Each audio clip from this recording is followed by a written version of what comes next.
Hello students, welcome you again beta in the next lecture of determination of income and employment. बच्चे 3 classes अब तक हम इसमें देख चुके हैं और आपने 3 क्लासेस में क्या देखा कि न्यूमेरिकल सेक्शन को हम किस तरह से सॉल्व करते हैं। तो हम थोड़ा सा आगे की कंटेंट की तरफ जाएंगे। आज की क्लास में हमारा मोटिव होगा कि हम एटलीस्ट 2 क्वेश्चन आज कंप्लीट करेंगे। तो आज का जो पहला कंसेप्ट है दैट इज एग्रीगेट डिमांड। आपको याद होगा कि जब मैंने चैप्टर शुरू किया था तो मैंने शुरुआत इसी वर्ड से की थी, एग्रीगेट डिमांड से, और मैंने कहा था एज पर केंज एडी जो होता है वो C प्लस आई होता है। अगर आपको याद हो तो मैंने कहा था इंसान 2 तरह की डिमांड करता है, एक होती है डिमांड फॉर कंजम्पशन, एक होती है डिमांड फॉर इन्वेस्टमेंट। तो केंज के according AD equals to C plus I. लेकिन मैं फिर भी आपको बता देता हूं कि एग्रीगेट डिमांड है क्या। एक इकोनॉमी में जितने भी सेक्शन होते हैं, सेक्टर्स होते हैं, चाहे वो हाउस होल्ड हो, चाहे वो गवर्नमेंट हो, व्हाटएवर कोई भी हो, government sector, household sector, firm sector, ये सारे सेक्टर मिला के जो टोटल गुड्स एंड सर्विसेज की डिमांड करते हैं दैट इज एग्रीगेट डिमांड। तो एग्रीगेट डिमांड क्या है? It refers to demand of goods and services by all the sectors in an economy। एक इकोनॉमी में जो टोटल गुड्स एंड सर्विस की डिमांड है दैट इज एग्रीगेट डिमांड। आपको कैसे पता चलेगा कि मार्केट में मेरी डिमांड कितनी है, फिर मार्केट में किसी पर्टिकुलर पर्सन की डिमांड कितनी है, आप कैसे पता कर पाएंगे? सिंपल सा तरीका बेटा, एक बंदा जितना खर्चा कर रहा है वो उसकी डिमांड है। तो इसीलिए इसको हम ऐसे बोलते हैं, it is measured by total expenditure incurred. तो जो भी टोटल खर्चे हुए हैं उससे हम एडी का पता करते हैं। अगर आपको याद हो एक्सपेंडिचर मेथड हमने पढ़ा था तो एडी हमने पढ़ा था C plus G plus I plus X minus M। National income में आप लोगों ने सबने पढ़ा होगा, तो मैं आपको वापस से रिकॉल करता हूं, जहां पर C क्या था, प्राइवेट फाइनल कंजम्पशन डिमांड, ऐसे ही था। तो ये प्राइवेट डिमांड होगी, प्राइवेट कंजम्पशन डिमांड या पर्सनल कंजम्पशन डिमांड में इसको बोल सकता हूं, पर्सनल कंजम्पशन डिमांड। इसके बाद बेटा हम लोगों ने पढ़ा था G, ये होती है government demand for goods and services, government demand में बोल सकता हूं। फिर आप लोगों ने पढ़ा था I, इसको वैसे तो हम ग्रॉस डोमेस्टिक कैपिटल फॉर्मेशन बोलते थे, लेकिन आई का मतलब आप भी जानते हैं, capital formation means investment demand. और प्यारे बच्चों लास्ट हमारा था एक्स माइनस एम, जिसे आप नेट एक्सपोर्ट्स कहा करते थे, एक्सपोर्ट्स माइनस इंपोर्ट। तो इट वाज टोटल जो हम लोगों ने पढ़ा था। तो एक इकोनॉमी में एग्रीगेट डिमांड इस तरीके से होती है, ठीक है। बट केंज ने बोला कि भाई डिमांड तो 2 ही है ना, ये भी कंजम्पशन है, ये भी कंजम्पशन है, ये भी कंजम्पशन है, बस ये इन्वेस्टमेंट की डिमांड है। तो फॉर सिंप्लिसिटी केंज कहता है AD equals to C plus I. वो कहता है एडी जो होता है वो C प्लस आई होता है। या तो डिमांड हम कंजम्पशन के लिए करते हैं, या तो डिमांड हम कंजम्पशन के लिए करते हैं, या फिर हम डिमांड इन्वेस्टमेंट के लिए करते हैं। मैंने भी बिल्कुल सही बोला कि ठीक है भाई, ऐसा ही होता है, डिमांड या तो हम कंजम्पशन के लिए करते हैं या इन्वेस्टमेंट के लिए करते हैं। तो बच्चे आप एक बार इसको लेंगे, फिर हम आगे बढ़ेंगे कंटेंट।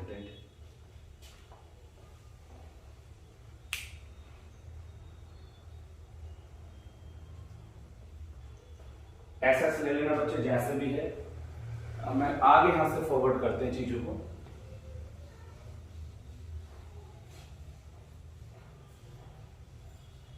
अब मैं आपको एक टैबुलर प्रेजेंटेशन के साथ कुछ समझाने वाला हूं। देखो आप लोगों ने देखा कि aggregate demand AD C plus I है। मैं आपको थोड़ा सा कुछ यहां पर बताना चाह रहा हूं, आप टेबल देखिए मेरे साथ। Y level of income 0, 100, 200, 300, 400, 500।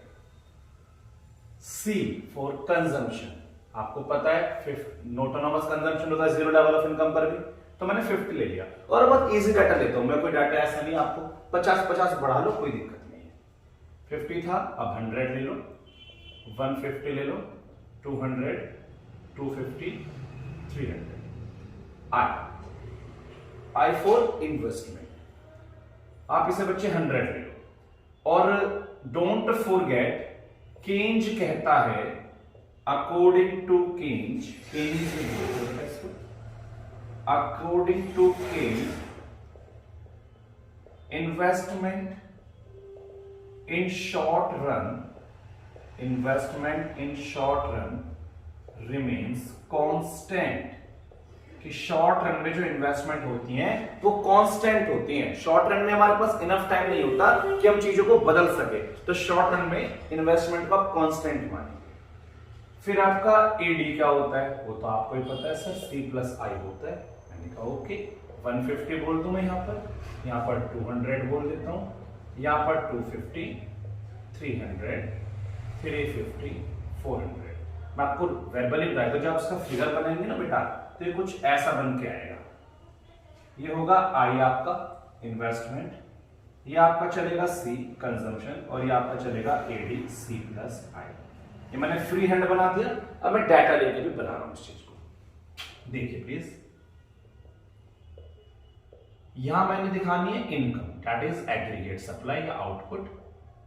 तो 100, 200, 300, 400, 500, ये मैंने 50-50 की गैप से 50, 100, 150, 200, 250, 300, 350, 400, 450, 500। फाइन बच्चे, तो सबसे पहले मैं इन्वेस्टमेंट करूं, it is 100, when does it ever 0 तो भी 100, at 1 it is 100, at 200 it is 100, at 300 100, ये तो 100 ही है ना। तो इसका जो कर्व है इन्वेस्टमेंट, तो पैरेलल टू एक्स एक्सिस आना ही है, बट थोड़ा अच्छे से बना लेंगे ना तो बिल्कुल सीधी लाइन आएगी। ये बिल्कुल ऐसे बनेगा, अच्छा लगेगा आपको, ठीक है।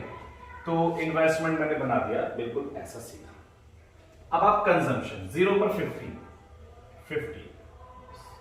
100 पर 100, फिर 200 पर 150 अराउंड, 300 पर 200। देखो मुझे थोड़ा तिरछा दिखता है यहां से, स्लैंट है मेरे लिए, तो आपको सीधा बनाओगे तो अच्छा बन के आएगा वो। 4 पर 250 और 5 पर 300, तो it is somewhere your consumption. Fine, अब आप एडी बना लो। 0 पर 150, 100 पर 200, 200 पर 250, फिर 300 पर 300, फिर यहाँ 4, 350 और ये 400। AD C+I। तो always remember, consumption curve starts from any point on y axis, because at zero level income there is autonomous consumption. Don't forget the point, at zero level income there is autonomous consumption. Fine, तो ये आपको समझ में आती है। मैंने यहां पर AD दिखाया है, मैंने यहां पर इन्वेस्टमेंट दिखाया है, और मैंने यहां पर कंजम्पशन दिखाया है। I want you again to have a screenshot or to note whatever you want. Do first.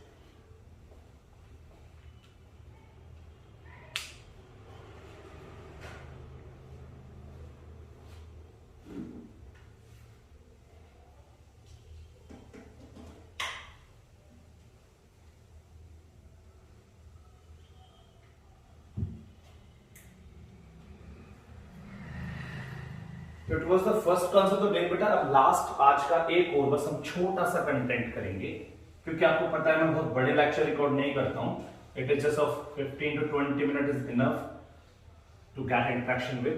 Now the very important question of the day again, it's working of multiplier. Working of multiplier exam में ऐसे भी आ सकता है, using hypothetical figures explain the working of multiplier। मेरे प्यारे बच्चों, आप सभी को मैंने मल्टीप्लायर के बारे में बताया था, और आपने पढ़ा था जो के है वो पूरी तरह से इस बात पर डिपेंड करता है कि आपने एमपीसी क्या रखा है आपका? एमपीसी क्या है? Marginal propensity to consume. अगर आपका एमपीसी ज्यादा है तो आपका वर्किंग आपका मल्टीप्लायर भी ज्यादा होगा, क्योंकि एमपीसी का मतलब है अपनी इनकम का कितना पार्ट हम कंजम्पशन पर खर्च कर रहे हैं। If you are spending huge amount तो इसका मतलब मार्केट में कोई तो कमा रहा होगा उससे, क्योंकि एक आदमी का खर्चा दूसरा आदमी की इनकम होती है, इस बात पर मल्टीप्लायर काम करता है। अब अगर मैं मान लो 1000 रुपीज कमाता हूं और वो सारा पैसा मैं 1000 कमाकर अपने पास रख लेता हूं, मैं उसे खर्च नहीं करता, तो कंट्री में इनकम जनरेशन कहां से होगा? इम्पॉसिबल, इनकम जनरेशन नहीं हो सकता। लेकिन अगर 1000 कमा के सारा खर्च कर देता हूं तो उसे कोई तो कमा रहा होगा ना, तो इसी बात पर मल्टीप्लायर काम करेगा। बेटा एक मिनट, ये थोड़ा सा वही से मैनेज करो।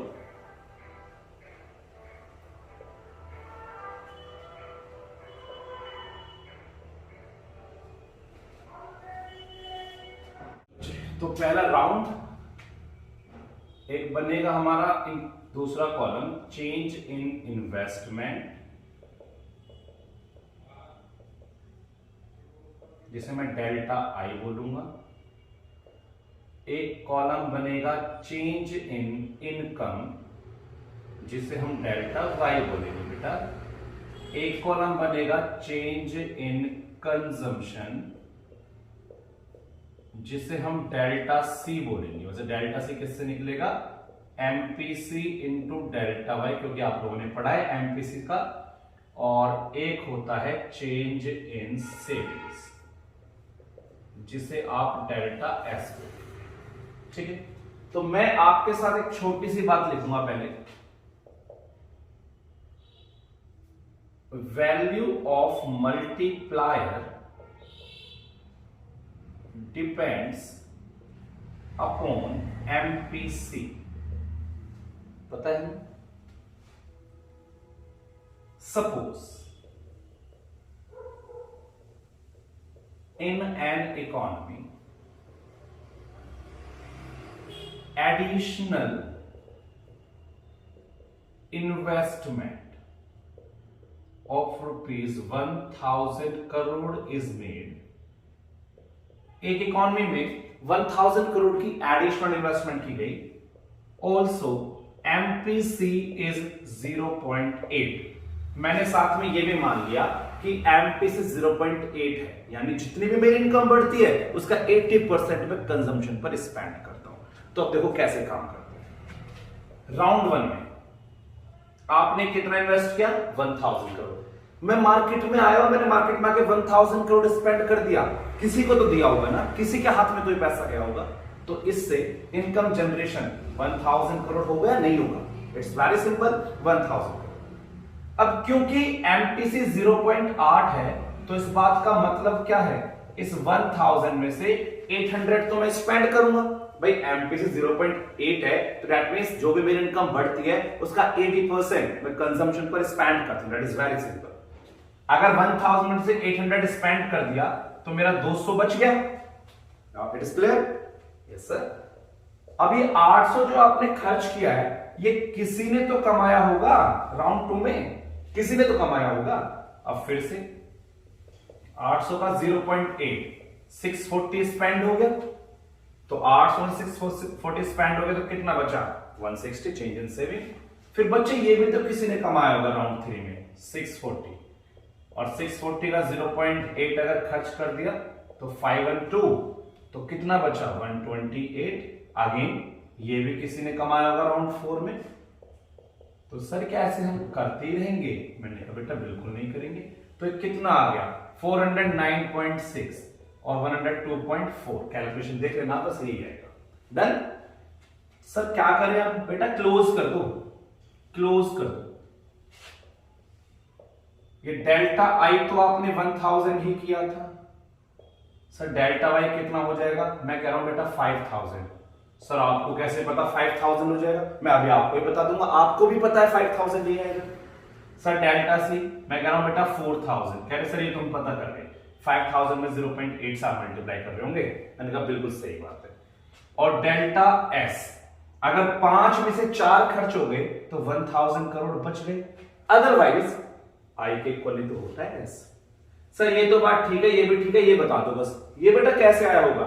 सोचो, आप लोगों ने पढ़ा है we know K equal to 1/1 minus MPC। जी सर पढ़ा है। तो 1 माइनस 0.8, तो K आपको 5 मिल गया। हाँ जी मिल गया। अब K आपको ये भी पता है also K delta y upon delta I, और अगर K 5 आया है, डेल्टा आई आपने 1000 करा था, तो क्या डेल्टा वाई 5000 करोड़ नहीं आया? ओहो, यहां से मिला है। देखा मैं कितना तेज हूं, मैंने पहले लिख दिया था। तो सर 5000 करोड़ की इनकम बढ़ गई ना, क्योंकि K 5 है तो 5 टाइम्स करेगा। कुछ बच्चे बोले ना सर इतना ही करना है क्या? बेटा इतना ही करना है, बस अब इनके स्टेप्स लिख दो, 3-4 स्टेप्स, और आपके पूरे मार्क्स पक्के। 5 मार्क्स में क्वेश्चन आएगा कम से कम। लो जी स्टेप्स देखेंगे। इन राउंड 1 ध्यान देना, जो मैंने हुआ है वही लिखना है। With the additional investment of 1000 crore, national income rises by 1000 crore. Round 1 में 1000 करोड़ की इन्वेस्टमेंट से नेशनल इनकम 1000 करोड़ बढ़ी थी। एज या because MPC is 0.8, therefore rupees 800, 1000 into 0.8 is additional consumption। Rupees 800 additional consumption है, and rupees 200 is additional savings. Additional savings, ठीक है sir. Round 2, round ही लिखना, स्टेप में लिख के राउंड ही लिखना। अब राउंड 2 में 800 की इनकम से नेशनल, 800 के खर्चे से नेशनल इनकम 800 बढ़ गई थी। In round 2 with the additional consumption, बेटा एडिशनल है word, of rupees 800 crore, national income rises by 800 crore. Again rupees 640, 800 into 0.8 is additional consumption, and rupees 160 are saved। बस 2 स्टेप लिखो आप, फिर इसके बाद लिख दो this process will be continue. ये कब तक चलेगा? Till increase in income delta y becomes. Sir कब तक चलेगा? जब तक डेल्टा वाई के टाइम नहीं हो जाएगा। के की वैल्यू कितनी थी? 5 गुना नहीं हो जाएगा, जब तक चलेगा। अगर के की यहां 0.5 होता अगर एमपीसी, तो के की वैल्यू 2 आती तो 2 गुना तक चलता। तो यहां लिखना है तुम्हें this process will be continue till increase in income becomes K times of increase in investment. ठीक है सर, हम समझ गए इस बात को। सो फिर ये लिखना वी नो दिस। अब लास्ट में कंक्लूजन लाइन देंगे आप, conclusion. So with the additional investment of rupees 1000 crore, national income rises by 5000 crore when MPC equals to 0.8। Happy answer कुछ हो गया क्वेश्चन। नेक्स्ट क्लास लेक्चर 5 बहुत जल्दी मिलेंगे, आप फिर से कंप्लीट करना। Take care.